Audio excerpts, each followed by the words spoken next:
Halo semuanya, ini adalah video ke-9 dari playlist Belajar Akurat Online. Di video kali ini, saya akan menjelaskan tentang modul penjualan yang ada di Akurat Online. Modul ini biasanya digunakan oleh bagian sales ataupun marketing di dalam sebuah perusahaan. Semua hal yang berkaitan dengan penjualan produk ke pelanggan, kamu bisa input melalui modul penjualan. Nah, kamu bisa tonton video ini sampai selesai supaya kamu tahu penjelasan lebih lengkapnya. Nah, sekarang saya udah ada di dalam database Akurat Online. Nah, untuk penjelasan kali ini saya akan menjelaskan tentang modul penjualan yang ada di Akurat Online. Sebelumnya kan tadi saya udah menjelaskan tentang modul Cash and Bank yang biasa digunakan oleh bagian finance atau keuangan. Sekarang saya mau menjelaskan modul penjualan yang biasanya ini nanti digunakan oleh bagian sales atau bagian marketing atau bagian penjualan yang ada di dalam sebuah perusahaan. Pokoknya nanti ini terkait penjualan produk atau jasa yang perusahaan tersebut lakukan. Nah, untuk fitur-fitur yang ada di modul penjualan ini nanti kita mulai dari penawaran penjualan, pesanan penjualan, pengiriman, sampai smart link e-commerce. Nah, ini adalah fitur yang tersedia di modul penjualan Akurat Online. Nah, untuk penjelasan pertama mungkin nanti kita langsung bagi beberapa set ya. Nah, ini kan soalnya kita ini dia saling berkesinambungan sebenarnya yang di modul ini. Jadi mungkin saya akan menjelaskan beberapa fitur sekaligus. Nah, pertama kita mulai dari alur penjualan yang disediakan oleh Akurat Online. Nah, alur penjualannya sebenarnya kita mulai dari penawaran, terus nanti ada pesanan penjualan, kemudian ada pengiriman, faktur, baru penerimaan penjualan. Nah, ini adalah alur penjualan yang disediakan oleh Akurat Online. Cuma untuk alur ini, kamu nggak harus mengikuti 100% yang ada dari Akurat Online. Jadi nanti kamu bisa sesuaikan dengan alur yang ada di perusahaan kamu. Jadi nanti Akurat Online itu hanya menyediakan fitur-fiturnya aja yang lengkap. Nah, nanti kamu masih disesuaikan dengan kebutuhan yang ada di perusahaan kamu. Nah, contohnya misalkan, "Oh Mas, saya ternyata di perusahaan sini nggak ada penawaran, saya langsung faktur, terus nanti langsung penerimaan." Nah, itu nggak masalah. Atau nanti kamu mau langsung dari pesanan, terus baru kirim, baru faktur dan penerimaan. Nah, itu juga nggak masalah. Cuma kalau untuk transaksi tersingkat yang ada di Akurat Online, nanti kita mulainya itu dari faktur penjualan dan penerimaan penjualan. Nah, ini adalah alur tersingkat yang ada di Akurat Online. Jadi untuk faktur penjualan ini nanti untuk pencatatan piutangnya. Nah, ini nanti hasil akhirnya akan muncul itu di daftar laporan di sini. Jadi kita punya laporan piutang, dan nanti hasil akhirnya tuh kalau kamu input faktur penjualan dia akan munculnya di sini. Nah, terus nanti kalau untuk lunasannya, itu nanti akan masuk ke penerimaan penjualan. Nah, makanya ini adalah dua fitur untuk alur tersingkat penjualan yang ada di Akurat Online. Jadi faktur penjualan ini nanti untuk pengakuan piutangnya, dan penerimaan penjualan ini nanti untuk pelunasan piutangnya. Nah, mungkin saya akan buka satu persatu fiturnya biar kamu lihat cara inputnya juga.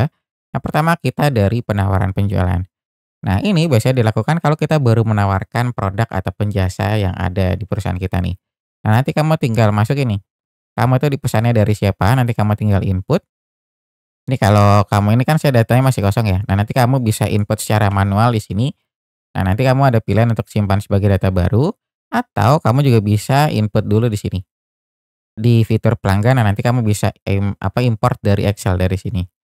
Jadi nanti kamu bisa masukin nih pelanggan apa aja yang kamu punya, nah nanti kamu bisa import, baru nanti akan muncul di sini, di bagian dipesan oleh siapanya.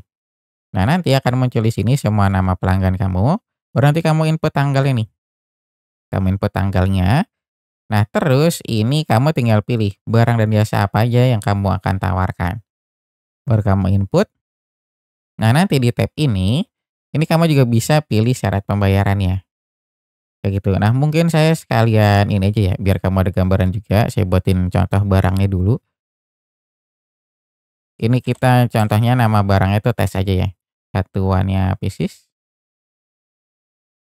Kita masukin saldo awalnya juga, biar nanti kita nggak perlu beli lagi. Ini kita masukin 10 aja, satuannya pieces, kita harganya itu 10.000. Kita masukin harga jualnya aja, sekalian. Kita simpan. Nah, ini kita coba input ya. Ini kita close dulu. Nah, ini di sini kita tinggal masukin contoh pelanggan A.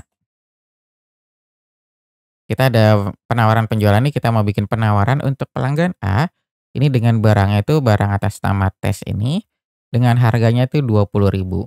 Nah, di sini kamu juga bisa memasukkan beberapa data yang diperlukan nih. Kalau kamu mau pengen edit kuantitas bisa di sini, atau kamu mau pakai kalkulator juga bisa. Atau nanti kamu bisa masukin diskon juga. Diskonnya kita juga bisa dari persentase ataupun nanti dari nominal. Itu nanti bisa juga. Terus kamu juga bisa masukin penjual di sini. Nah, penjual ini nanti didapatnya itu ini kan dari pihak sales nih, sales yang ada di perusahaan kamu. Nah, penjual itu nanti didapatnya dari modul perusahaan, di sini ada fitur karyawan. Nah, nanti kan kamu isi nih semuanya ya. Kamu isi data karyawan kamu yang sales tersebut, baru nanti kamu checklist di sini penjualnya. Begitu. Nah, nanti kalau kamu ada checklist di sini, baru dia akan muncul dari penawaran di sini. Nah, dia akan muncul di bagian penjual di sini namanya. Cuma kalau nggak ada penjual, kamu tinggal klik lanjut aja. Berarti kamu mau menawarkan barang atas nama tes ini sebanyak satu kuantitasnya. Ini dengan harga 20.000. Nah, ini kalau untuk tab yang lainnya, ini nanti ada syarat pembayaran, kamu tinggal sesuaikan. Contohnya syarat pembayarannya naik 30 nih. Terus di sini juga ada akun apa, maaf, ini ada tab untuk biaya lainnya. Jadi nanti kalau kamu ada biaya-biaya lainnya terkait tentang penjualan barang tersebut, nanti kamu bisa masukin di sini. Nah, terus ini karena saya udah oke, kita tinggal klik simpan aja. Nah, ini kan kita udah berhasil nih. Kita udah berhasil buat penawaran untuk pelanggan A. Nah, setiap transaksi yang kita input ini kita juga ada untuk template printout-nya.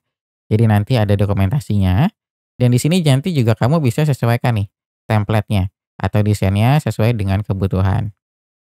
Nah, ini cuma yang default-nya kayak gini. Nah, kalau kamu nanti pengen edit, kamu bisa masuk ke modul pengaturan, di sini ada fitur desain cetakan. Nah, sekarang kita lanjut lagi. Ini kan kita udah buat penawaran penjualan. Nah, kalau kamu udah buat penawaran, berarti langkah selanjutnya adalah pesanan nih. Berarti penawaran tersebut kan udah disetujui nih. Baru kamu input untuk pesanan penjualannya. Nah, pesanan penjualannya ini nanti kamu tinggal klik aja nama pemesan itu siapa, terus kamu nggak perlu input ulang lagi nama barangnya. Kamu tinggal klik aja ambil dari sini, kamu ambil dari penawaran. Nah, nanti kelihatan nih, oh ternyata kita udah melakukan penawaran nih. Dengan tanggal itu tanggal sekian, nah ini nomor transaksinya. Kamu tinggal klik, nanti kelihatan, oh ternyata kita udah pernah buat penawaran untuk barang tes ini sebanyak satu pieces. Kita klik lanjut. Nah, untuk tab-tab selanjutnya sebenarnya dia nggak jauh beda isinya. Nanti ada syarat pembayaran, terus nanti ada alamat, ada nomor PO, keterangan, dan lain-lain. Nah, nanti kamu tinggal sesuaikan aja. Nah, terus sini untuk tab info, biaya lainnya, maaf. Nah, kalau kamu udah selesai, kamu tinggal simpan aja. Nah, di sini juga ada template untuk printout-nya, yang nanti kamu bisa cek. Nah, sekarang kita lanjut lagi. Ini kan kita udah melakukan pesanan penjualan.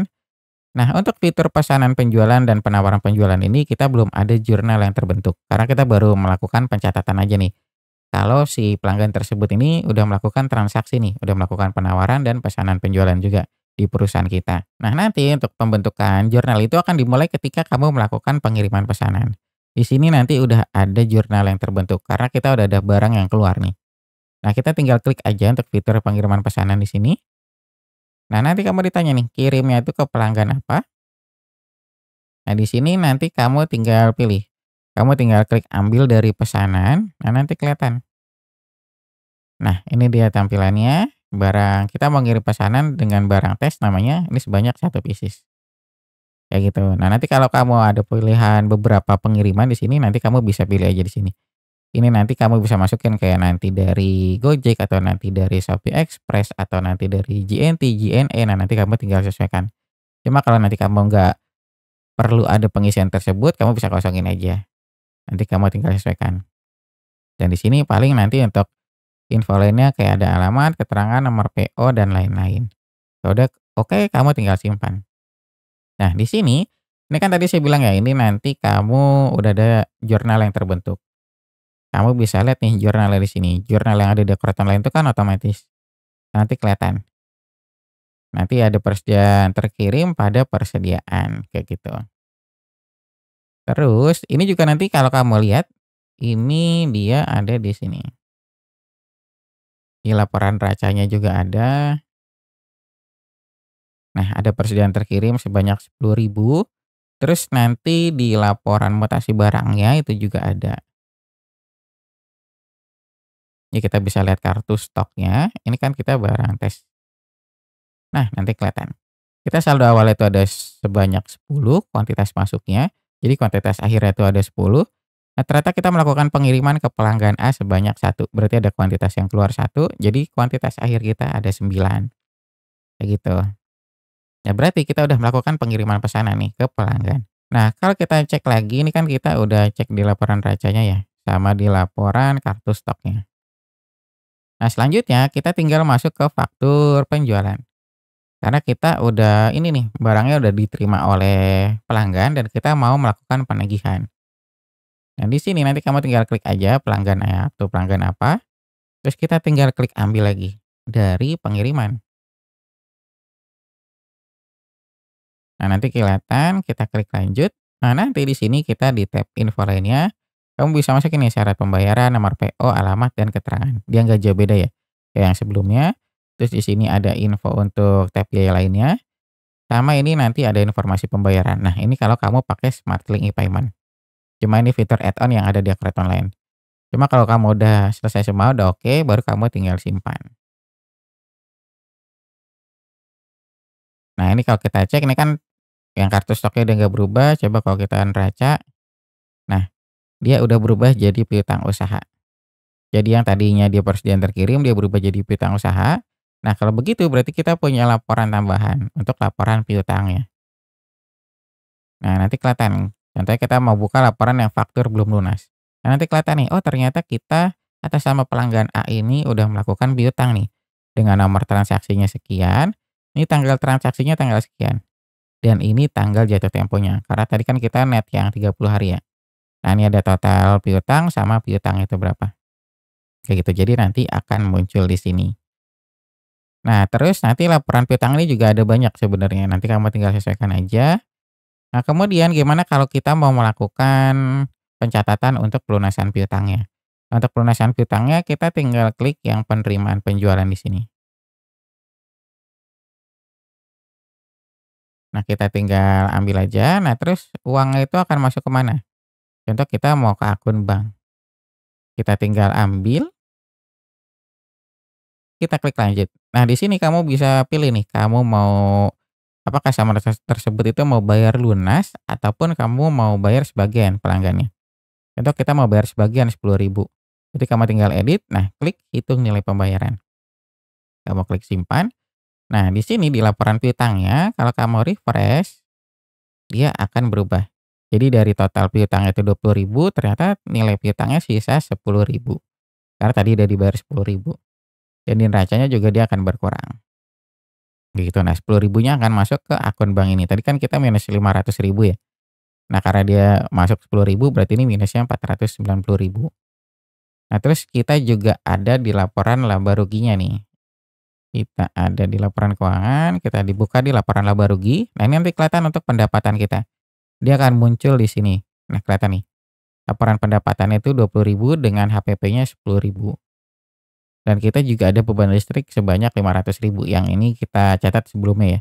Jadi kita punya laba bersih itu masih minus 490.000. Nah, itu adalah alur yang ada di Akurat Online untuk alur penjualannya. Jadi nanti kita dari penawaran, pesanan, sampai ke penerimaan penjualan. Cuma untuk alur ini nanti kamu nggak harus ngikutin 100%, kamu bisa sesuaikan dengan kebutuhan yang ada di perusahaan kamu. Nah, ada fitur satu lagi sebenarnya untuk yang ada di modul penjualan ini kita ada fitur untuk uang muka penjualan. Nah, ini sebenarnya untuk pencatatan uang muka aja di sini. Jadi nanti kalau ternyata customer tersebut melakukan pembayaran DP, nah nanti kamu bisa input dari fitur uang muka penjualan di sini. Nah, terus kita masuk lagi ke fitur yang selanjutnya. Ini saya close dulu sebentar. Ini terlalu banyak. Nah, kita balik lagi. Nah, fitur selanjutnya nanti kita ada nih. Ini juga saling berhubungan nih antara kategori pelanggan, kategori penjualan, dan pelanggan. Nah, ini hasilnya dia akan berhubungan dengan fitur penyesuaian harga atau diskon di sini. Nah, untuk kategori pelanggan dan kategori penjualan ini sebenarnya dia hanya untuk master data aja. Nah, dia biasanya digunakan ini ketika kamu ingin menggunakan kayak member atau nanti kamu mau melakukan loyalitas apa untuk pelanggan. Nah, ini nanti kamu bisa masukin di sini. Jadi misalkan kamu punya beberapa member nih, ada member A, member B, dan member C.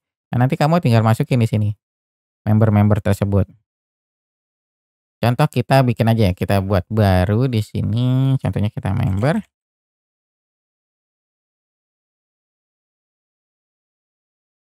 Nah, untuk kategori ini kan kategori pelanggan ya. Kita masukin lagi untuk kategori penjualannya juga, kategori penjualannya bisa kamu input di sini. Ini juga kamu bisa masukin member, nah ini kamu bisa simpan. Nah, ini hasil akhirnya dia akan munculnya itu ketika kamu input pelanggan.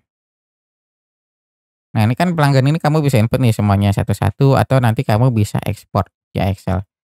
Nah, nanti di bagian sininya, di bagian penjualan, nah nanti kategori harga dan kategori diskonnya kamu bisa sesuaikan.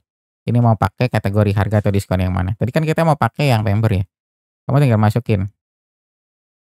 Nah, di sini nanti kalau kamu simpan, oh ini kita belum simpan ya.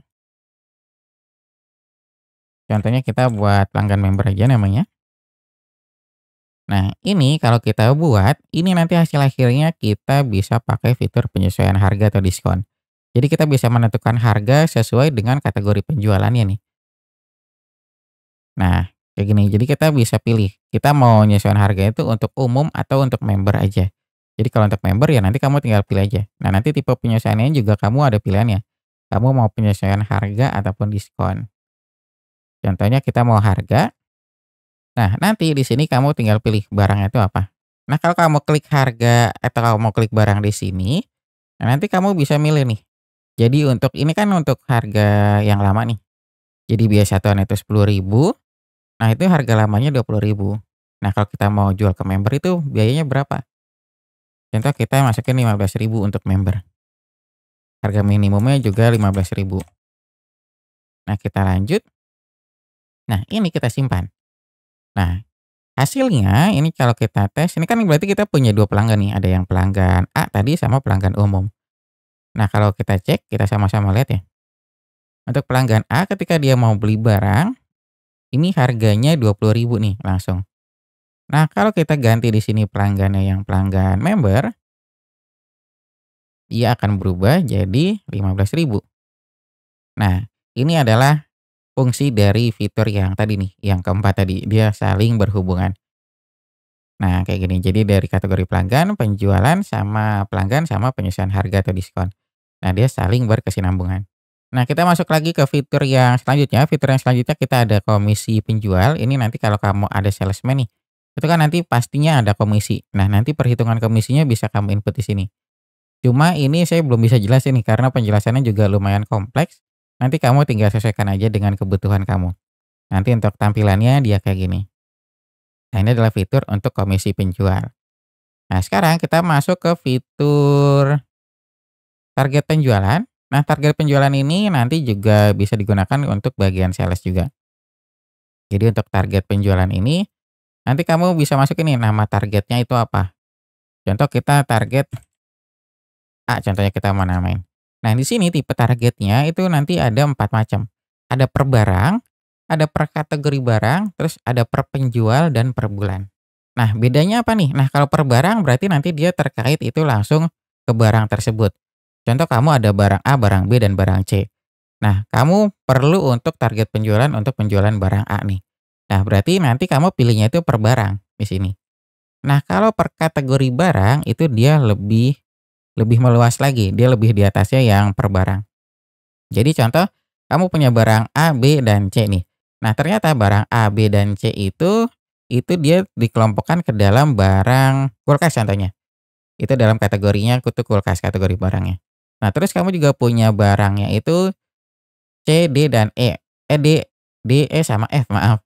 Nah, untuk barang tersebut itu kategori barang itu untuk televisi. Nah, ternyata kamu perlu target penjualan untuk barang kulkas nih. Nah, nanti kamu pilihnya kategori barang, terus nanti kamu pilih kategori barang apa yang pengen kamu buat target penjualannya. Nah, berarti nanti kategori barang itu contohnya kan tadi kulkas ya. Nah, kulkas merek A, B, dan C itu berarti nanti masuk juga. Jadi nanti lebih luas lagi. Kalau ini kan kalau yang per barang kan dia sempit nih. Langsung kulkas merek apa. Nah, ini langsung ke itemnya. Kalau ini nanti dia per kategori barangnya. Jadi di kulkasnya dia bikin target penjualannya. Nah, kalau per penjual berarti nanti ini untuk per sales. Per salesman yang ada di perusahaan kamu. Kalau kamu pengen nargetin, oh ternyata sales A saya mau targetin 100.000 nih. Nah untuk sales B, saya mau targetin 200.000. Nah nanti kamu bisa kayak gitu. Atau kamu juga bisa pilih yang per bulan. Nah kalau per bulan ini berarti nanti kamu total semua sales yang ada di perusahaan kamu nih. Jadi target per bulannya itu berapa? Contohnya kita mau target per bulannya 1 juta. Ya nanti kamu tinggal input aja. Target per bulannya itu berapa. Nah nanti di sini akan muncul. Kamu tinggal masukin bulan apa. Nah targetnya kamu tinggal inputin aja di sini. Nah ini hasilnya, kalau kamu input target penjualan di sini, dia hasil akhirnya itu di laporannya. Jadi untuk laporan penjualannya, maaf. Nah, kamu akan ada target penjualan kayak gini. Contoh kita target penjualan per bulan ya. Nah, nanti kelihatan kayak gini. Ini bulan apa, terus nanti nilai targetnya itu berapa, nah terus nilai realnya itu berapa, sama pencapaiannya berapa. Contoh kita buat target penjualan ini kan bulan Juli ya. Coba tadi kan kita udah input transaksi ya, apakah masuk juga? Coba kita sama-sama cek. Oh maaf, ini bukan. Oh ternyata ada harus yang diisi nih tadi. Oh dia harus masukin semuanya, semua bulan. Coba kita cek.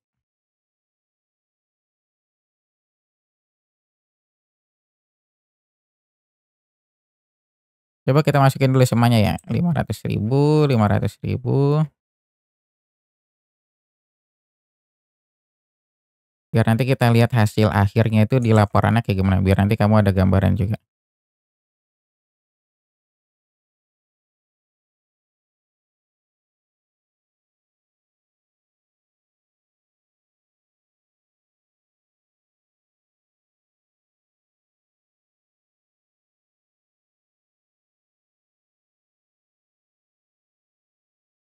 Nah ini saya udah selesai input, sekarang kamu tinggal klik simpan aja.